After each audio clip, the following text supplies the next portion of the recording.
या दादांच्या पाठीवरचं सुंदरसं वाघाचं चित्र पाहून आपण आता निघालो आहोत आपल्या प्रवासाला।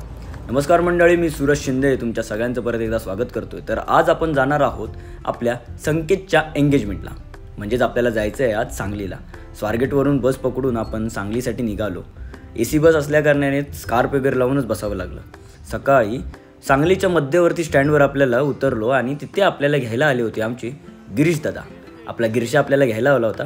तर मी आणि गिरशा कडाक्याच्या थंडीमधून आता आम्ही चाललो आहोत गिरशाच्या घरी। चला तर। नमस्कार मंडळी, तर सकाळी गिरीशकडे उतरल्यानंतर आता आंघोळ वगैरे झाली आहे। आता काकीने दिला नाश्ता, तर बघूया आपण नाश्त्यामध्ये काय काय। ही आहे आमची वेदा। हाय कर वेदा। खाता खाता घेतले रे विचारीला। आणि हा आहे आमचा खूप सारा फराळ। फराळामध्ये तुम्ही बघू शकता चिवडा आहेत, अनारसे आहेत, चकली आहे, हे काय रे चिरोटी, हे चिरोटी आहे, लाडू आहेत वेगवेगळ्या प्रकारचे, इकडे खूप साऱ्या शिवया आहेत। वेदा तुला कोणतं आवडतं त्यातलं? वेदा तुझं फेवरेट सांग। वेदा तुझा फेवरेट काय आहे? चकली आणि चिवडा सांग की तुला एवढंच आवडतं? हा वेदा सगळंच आवडतं वेदाला आमच्या।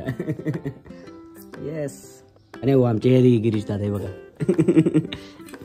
गिरीश दादांच्या घरी आपण आता आलेलो आहोत।